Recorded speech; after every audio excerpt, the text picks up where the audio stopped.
after tax of 20.7 billion rands, a significant increase from the 2.3 billion loss experienced in the previous year, coupled with an audit qualification on PFMA compliance. Customarily, I would give an overview of the performance of the year under review as part of my chairman's report. However, with this being Phakamani's last results presentation, I will rather ask him to later give a detailed account of the results, being a reflection point for his tenure at Eskom. By that, I by no means am suggesting that these unfavorable results are the sum total of his performance. In fact, far from it. Before I do that, I want to make the following brief comments. The Board of Eskom is mindful that our challenges cannot be resolved in isolation, neither can they be solved overnight. These require a partnership approach among all stakeholders, where difficult choices need to be made with the aim of achieving sustained success. With that in mind, we remain grateful to our shareholder, the Government of the Republic of South Africa, represented by the Honorable Minister Pravin Gordhan here today, for their unfailing support during these troubled times. We also welcome the special appropriation bill tabled by the Finance Minister last Tuesday, which will enable the government to allocate further fiscal support to Eskom for the 2019-20 and 2021 financial years. We do, however, acknowledge that we have a significant role to play, specifically on cost containment, and we are committed to continuing to play our part where we can. After our appointment as a board last year, our initial focus was to root out financial mismanagement, malfeasance, and corruption, which was critical to restore transparent and effective governance and boost investor confidence in Eskom. While we are disappointed that we have a qualified audit opinion, we are mindful that there is still work to be done. We have made significant progress in addressing these and other emerging issues in the organization. It must be noted that our audit issues relating to compliance with the PFMA will remain with us for a while. And until we receive the necessary condonations from the National Treasury, some remain open because their investigations and court processes are underway. That said, we as a board are comfortable that we've made strides in curbing these issues, and most of what remains relates to previously identified irregular expenditure, wherein contracts are still in place. So faced with the choice of reneging from contracts and have consequences of breaching those contracts, or seeing those contracts through, having been entered perhaps irregularly. Of importance, ladies and gentlemen, is that the strategy review that we announced last year to deal with extensive challenges confronting the organization and help us turn Eskom around, to place it on a path towards achieving financial and operational sustainability. As previously announced, that strategy review culminated in a turnaround plan which was approved by the board in November 2018 and which have been since presented to our shareholder. I want to reiterate that the board is committed to drive the implementation of this strategy with the support underpinned by the following pillars: the balance sheet optimization, cost containment, revenue growth supported by appropriate tariffs, the separation of Eskom's businesses into 3 independent businesses which allow for extraction of efficiencies. At the same time, de-risking the concentration. Although we face serious financial and operational challenges, we as a board are committed to achieving our turnaround plan through disciplined execution and stewardship. I have, ladies and gentlemen, availed myself to be a placeholder for the next 3 months as Phakamani steps down. I do this being mindful of the need for leadership stability in this organization. Certainly not a job I would have applied for. I guess I have a conflict of interest in that I love my country more than I perhaps love myself. Selflessly, I accepted this burden from the minister. My priority will be to take forward the work that Phakamani has spearheaded on financial and operational sustainability to date. Equally, the board's priority will be finalizing the process of finding a permanent chief executive to deliver the Eskom of the future. I respect my minister, I respect the shareholder. I can't choose the shareholder has chosen me. What I have, however, indicated to the shareholder, the date is 31 October, no later. So if the measure is finding the chief executive before that time, I will, from my part, deliver that with the support of the board. We are clear that this transitional arrangement cannot be for longer than the stipulated time.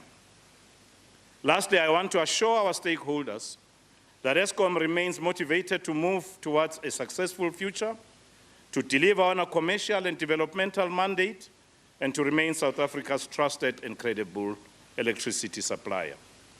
Ladies and gentlemen, as we share our results, I would like to thank the board for their concerted effort in making difficult decisions in the past, but always in the best interest of Eskom and our country.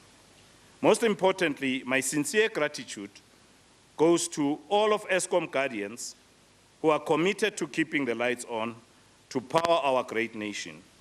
I personally thank them for taking on their tasks with diligence amid all the challenges. Last, but by no way least, please allow me to express a special word of gratitude to Phakamani. For the excellent work, Phakamani, you have done since joining Eskom in January last year and working with us as the board in navigating our challenges and crafting the way forward that will see Eskom to sustainability. Phakamani has been instrumental in driving stability at Eskom during a very challenging period in the organization.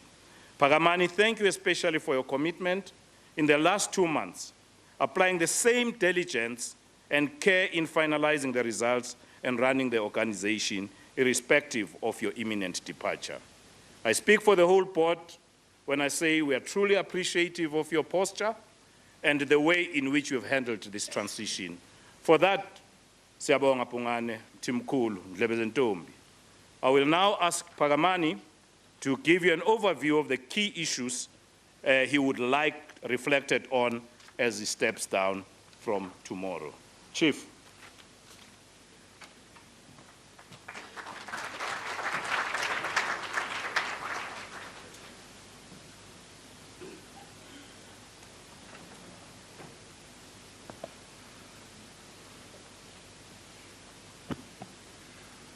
Honorable Minister of Public Enterprises, Minister Gordhan, Eskom Board Chairman, Dr. Jabu Mabuza, members of the board, Eskom Board that are here today,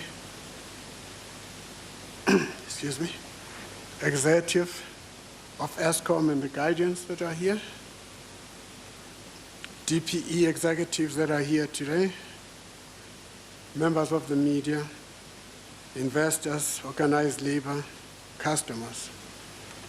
Ladies and gentlemen, good afternoon.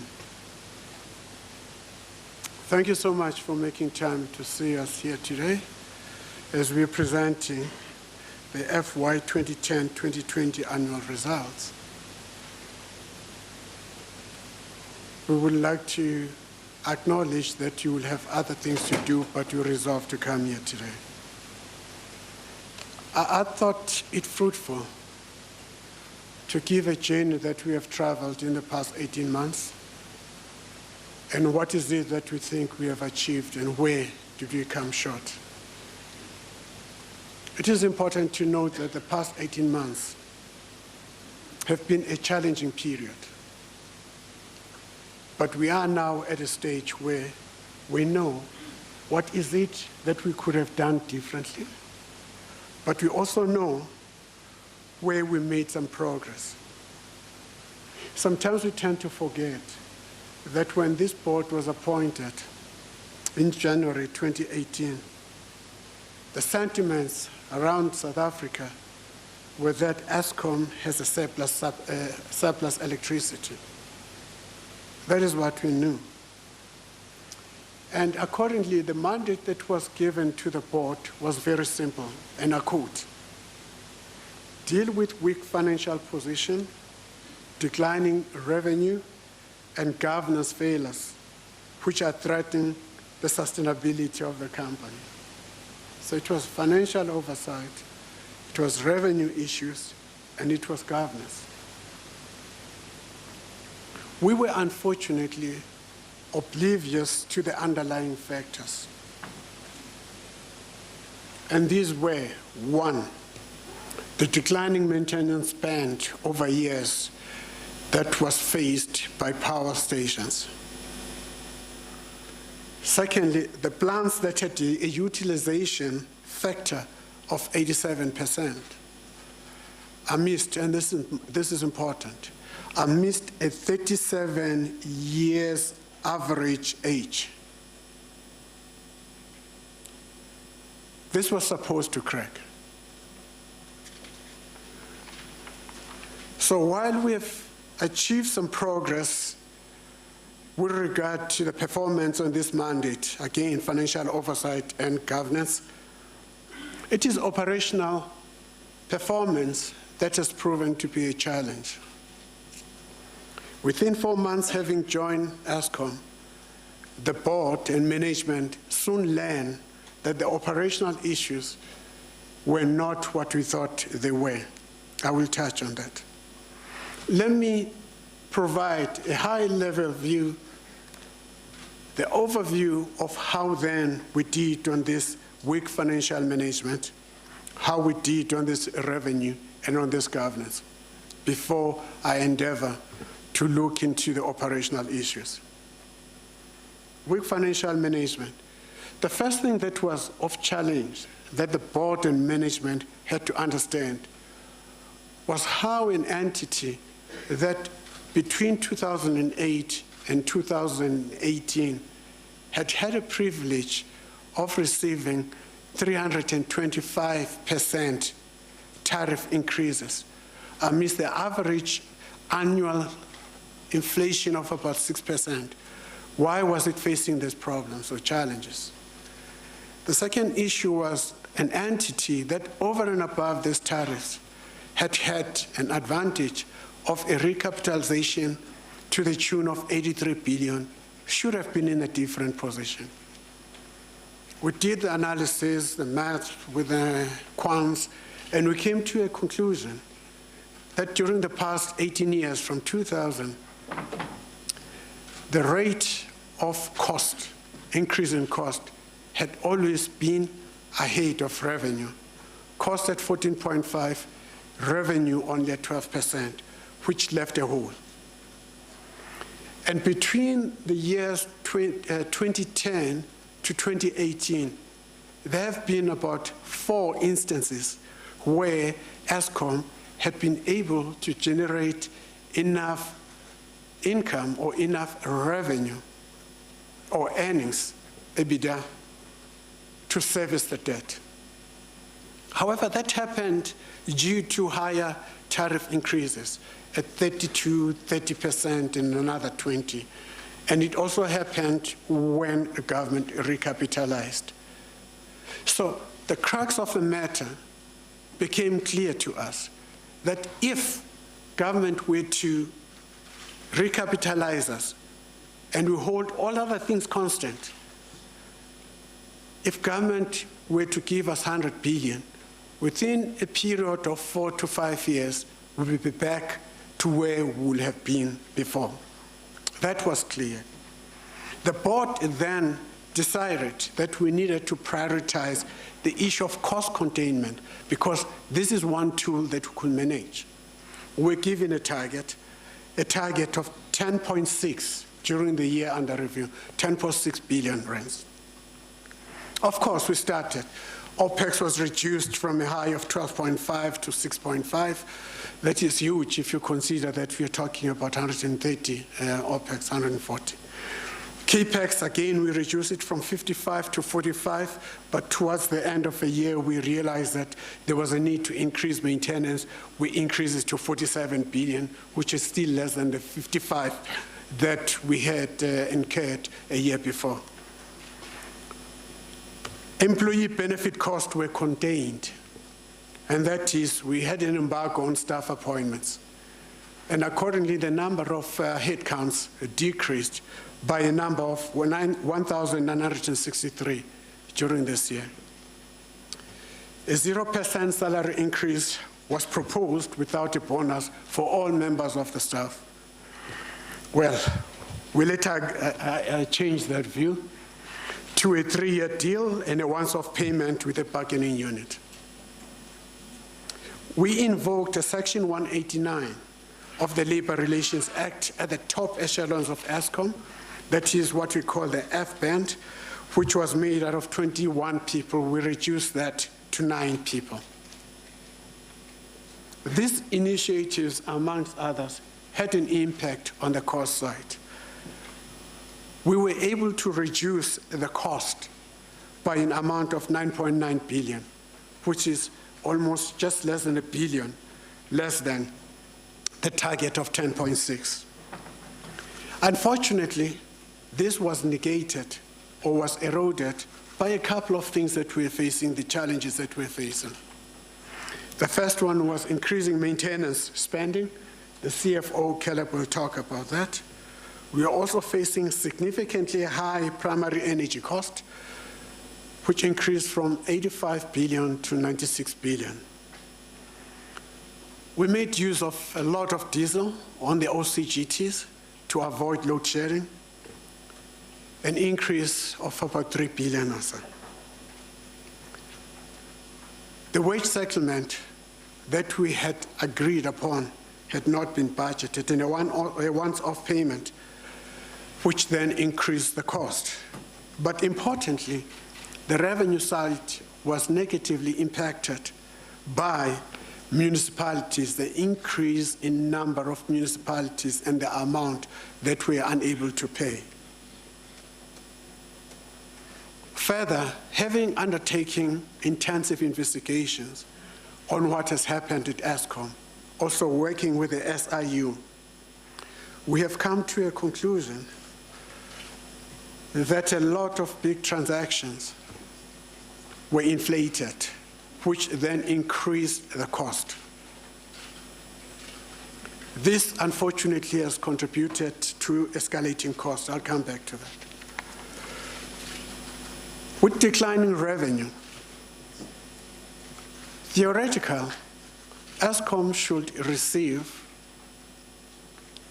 cost-reflective tariffs. That is, tariffs should be not too far or should be very close to be allowing Eskom to service its debt and for Eskom to pay back the debt. The numbers that have been done, and the CFO here will indicate, NESA does show that the appropriate price should be about 120 cents per kilowatt hour. But what we're being paid now is 90 cents per kilowatt hour. But further than what NESA is doing is our own making, in that during the past 5 years, the sales volumes annually have decreased to an amount of about 1 percentage point.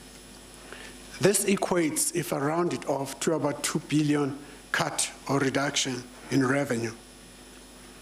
During the year under review, the sales volumes dropped by 1.8%. So in the past 5-6 years, except 1 year, I think it was 2015, because of government intervention, the cost of Eskom has been rising and revenue decreasing, and the bottom line has been decreasing. We are now facing the death spiral.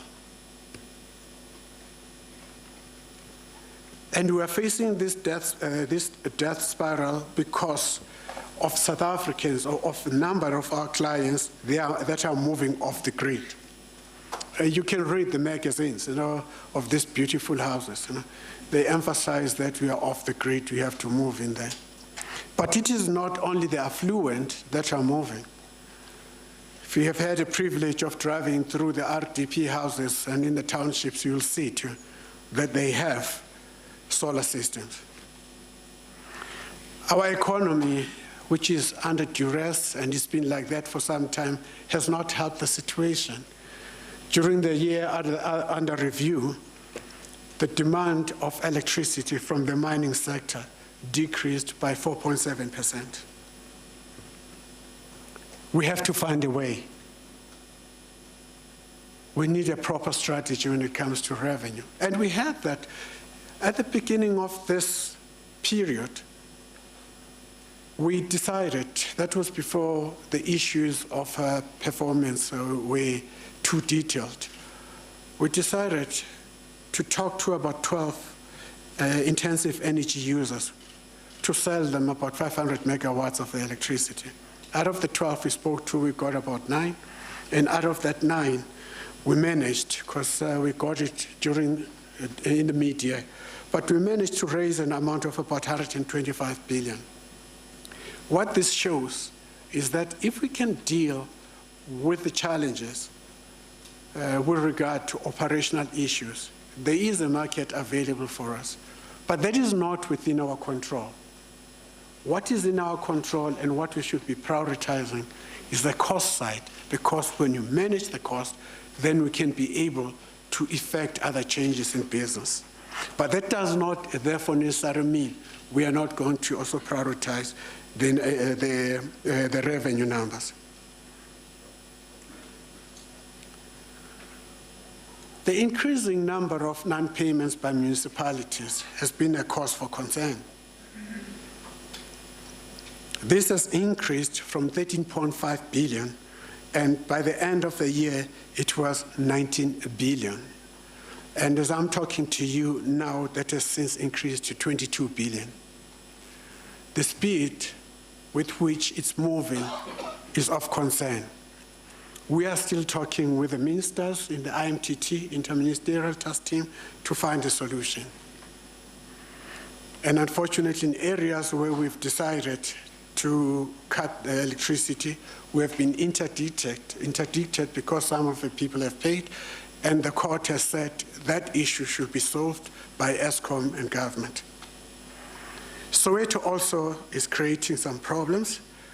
During the year under review, the non-payment increased from 15 billion to 18 billion.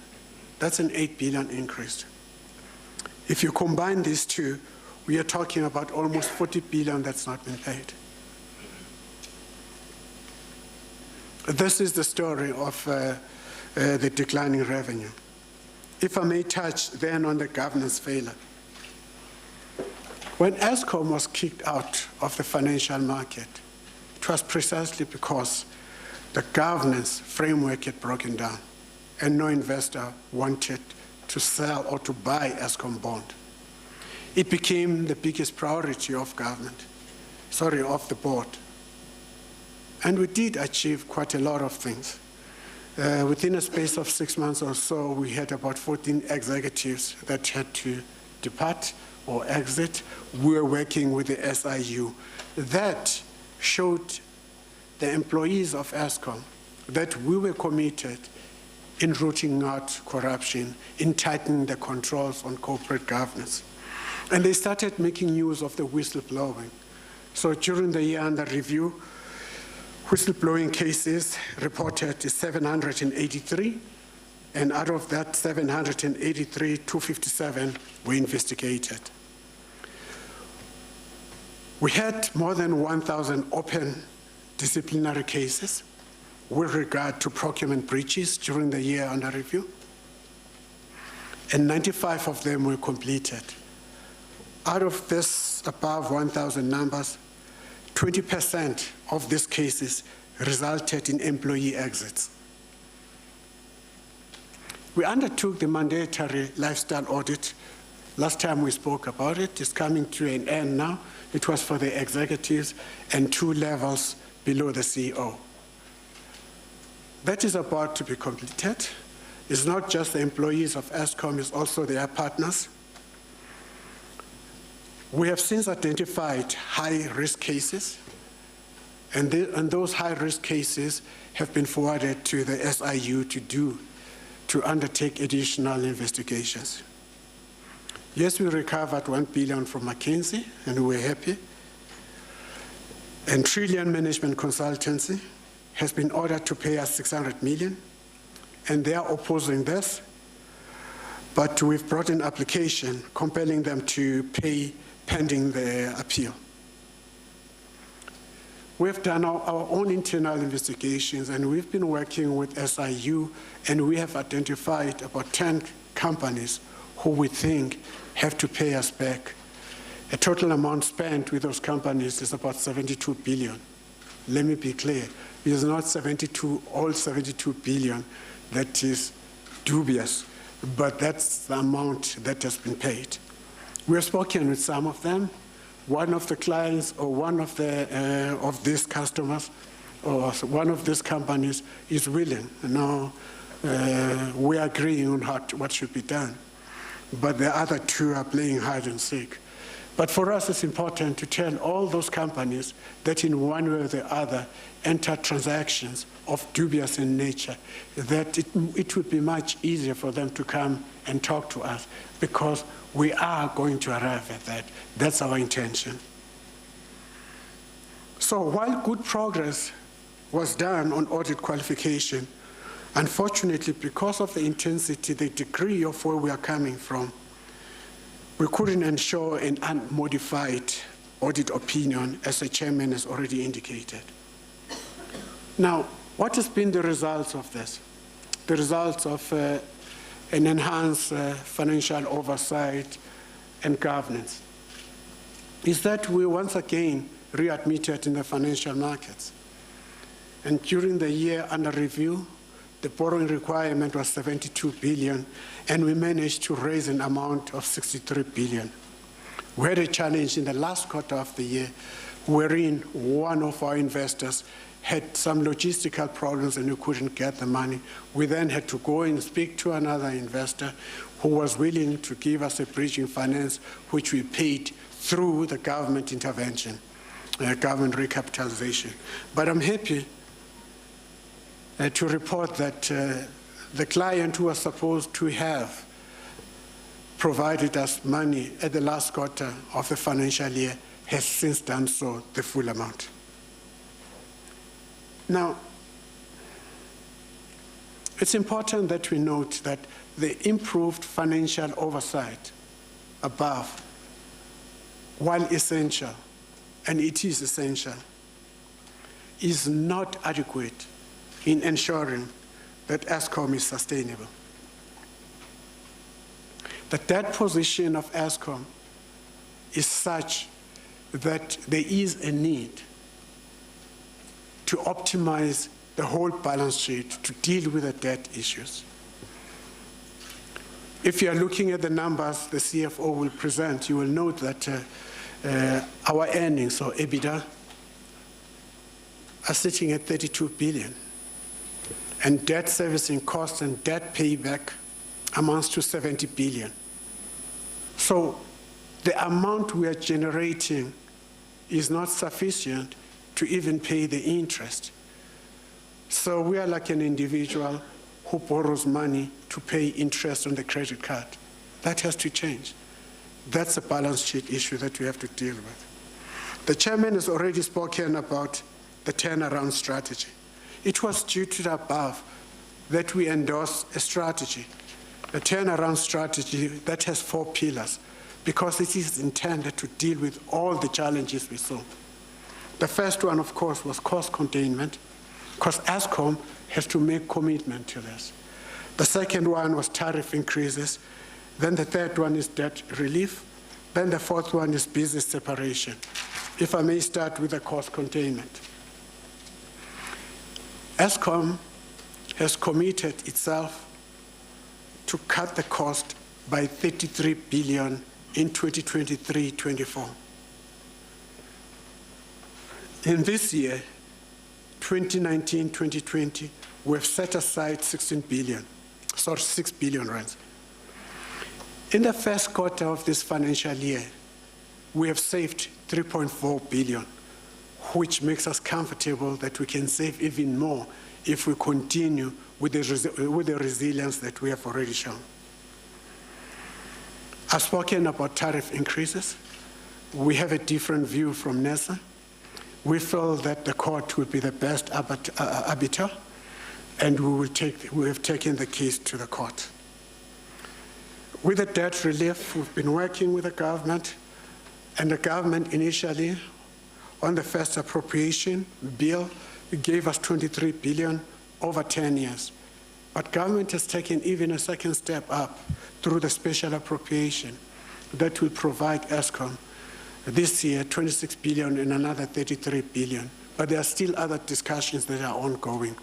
This ensures that Eskom maintains its status as a going concern, but secondly, that we are not trading recklessly.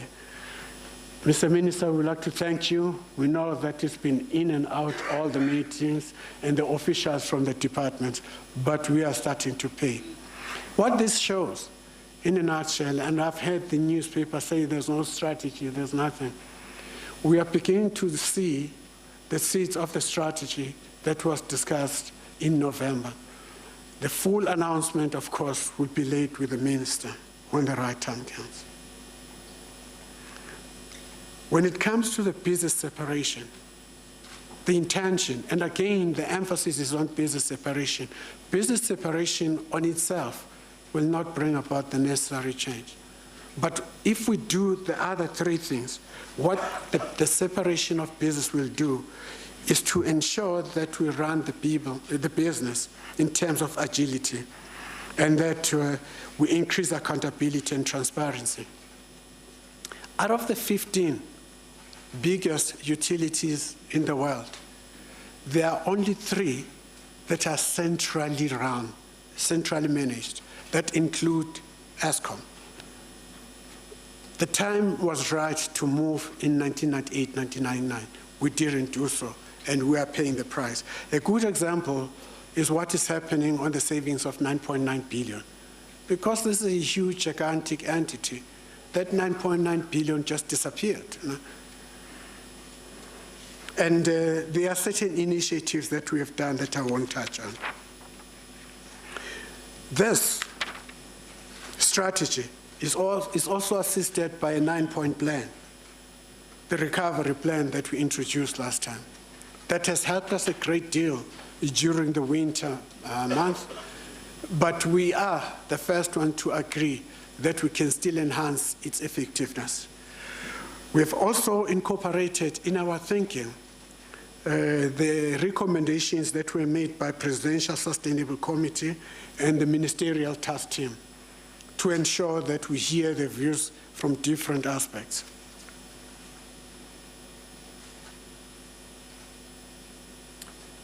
Going to the challenges now, operational performance.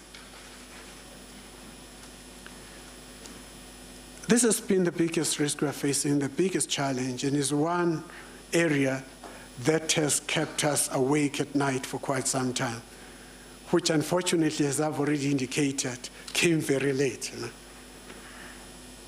The first time it came, we must have been 3 months or so, when we learned that 9 of the 15 power stations do not have adequate coal stock, that it was below the prescribed minimum. And we had 2 challenges when we wanted to get that coal. The first one was the public sector process of acquiring coal can take you 10 months or so. But we spoke to the National Treasury, and they helped us a great deal. The second one is we lack credibility with the suppliers of coal. We had broken the relationship. We needed to go down and tell them that this is a different story. We are here to do business. And some of them, you might recall, were still angry about the fact that we had cancelled the contracts that had been signed, and they were not happy. But we built that relationship. And due to that, we signed 41 contracts, which we'll talk about them later.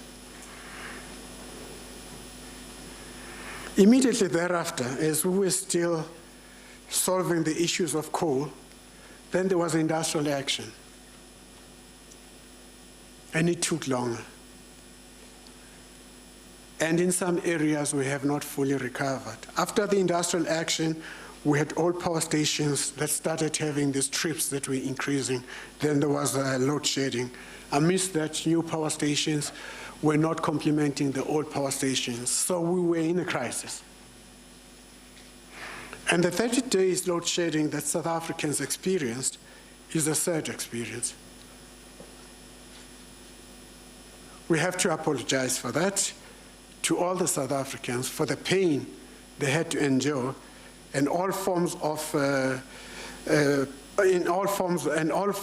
impact it had on them.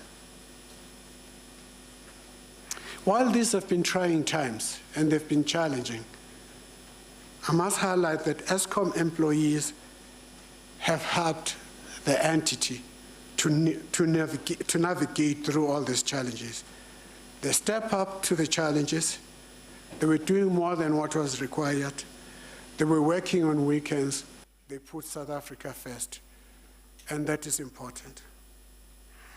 And you can begin to see some of the benefits. We closed the year with the EAF of 69.95. The EAF for the first quarter of this new financial year is sitting at 70.95. Jan tells me, the COO, that the July number has touched 72. So we are in a way in the right trajectory. In our winter plan, which was presented with the minister, we highlighted that we wanted to keep the UCLF at 9,500. And if we were able to do that during the winter, we were going to have 26 days of stage 1 load shedding. However, our UCLF has averaged 7,000 to 8,000 megawatts. And due to that, then we have been able to avoid load shedding. Yes, there have been times when UCLF had been above 9,500. From May 1, 20 days of those were where UCLF was above 9,500. The performance of power stations, new power stations, or new build when it started, was centering around 40, 45%. It was pretty bad. Since then, we have seen improvements. It's at about 80, 85% availability. We know that Kusile 2 and Medupi 3 successfully. Are they trying to bewitch us? And Medupi 3 achieved a commercial operation on 5th of June 2019. We are aware that we are facing some challenges at Kusile, but we are happy to report that Kusile 3 was back yesterday, and Kusile 1, we're expecting it back in 2 weeks' time, and Kusile 2, where we have an ID fan, it's going to take some time. We're expecting it back in December. Regarding coal stock days, we started on the with 24 stock coal days.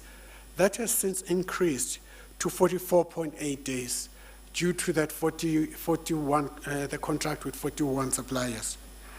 And accordingly, the use of OCGTs has been far less.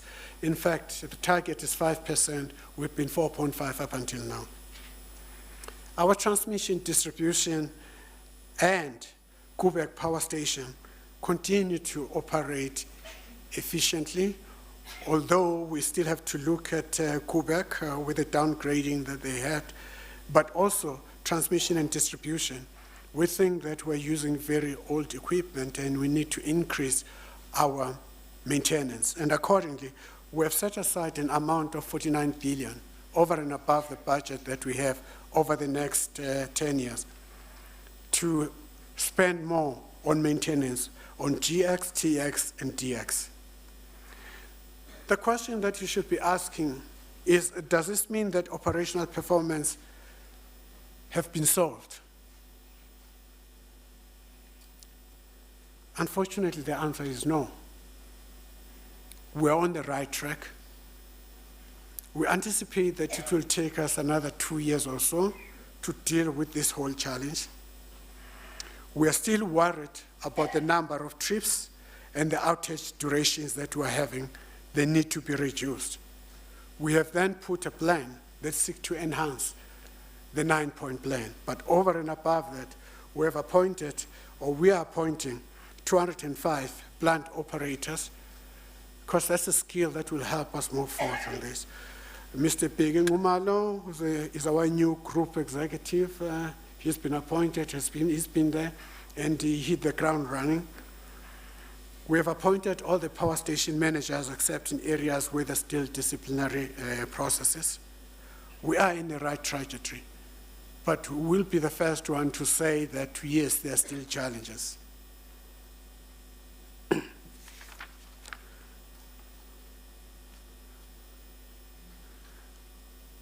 But we also have a problem or challenge with environment. The environment has been lagging a bit behind in Eskom since 2010. And if we were to comply 100% with environmental requirements, Eskom will need to spend 300 billion over the next 10 years. We are talking to the Department of Environmental Affairs. We're willing to at least spend about 67 billion, which will allow us to cover on compliance about 57%, which will improve over time. But our plan is clear. There are a couple of things that we're pursuing. We're pursuing the National Pollution Prevention Plans, carbon tax, National Greenhouse Gas Reporting, National Adaptation Strategy, and National Adaptation Research Agenda. But we have also undertaken some work in trying to lessen the emissions that we currently have. The FGDs at Medupi and Gusile, the battery storage, which will help us a great deal, the decision to shut down some of the old power stations that we are having, but that will rely on an appropriate or adequate EFA at about 87. Over and above that, we should make sure that the social impact, socio-economic impact of the employees and communities is being done, and that's what we are doing. We have ordered coal to an amount, we are ordering coal to an amount of 800 million tons that will be used over the next 40 years, and we resolve to order a high quality so that it reduces emissions. So, in conclusion, I started by indicating that we have reached a journey now where we know what is it that we'll have done differently. One of the main things that the board decided should never ever be compromised was that every information that is provided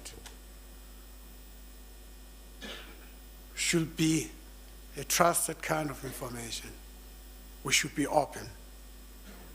We have tried to do so because we learn from our own experience. If Eskom was open when we joined, maybe while we're looking at financial oversight and looking at corporate governance, we will also have looked or prioritized the issue of coal and the issue of old power stations. The old power station issue was discussed, but it was not quantitative. Someone was just talking that we might have a problem on that, but it was not such that it demanded a review and a thorough analysis on this.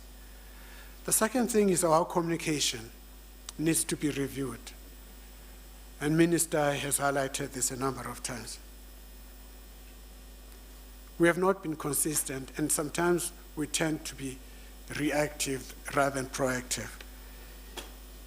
Due to how we are operating, we have created an avenue of people that have decided to be our own spokespeople. We need to manage this differently. I do understand and appreciate that there were times when things were unpredictable because of the machines that were breaking down, but there is a better way of managing that. For me personally, I think I became too much of a firefighter, and maybe my engagement with the staff was not at the level where it should have been. Because if you are firefighting, you concentrate on the fire and you lose a bigger picture. But as EXCO, this is one of those things that will need to change as we move forward. I've had a great opportunity of... All right, well, there you have it. That's the outgoing CEO for Power Utility Eskom.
we need to now start making tough decisions, and it will require that of all stakeholders to come up with this energy transition to ensure we meet the requirements of the country.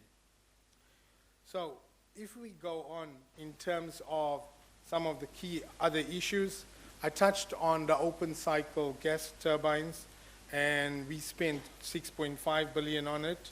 The municipal arrear debt has escalated to 20 at year end, but also we know that Soweto, including interest, is sitting at 18 billion.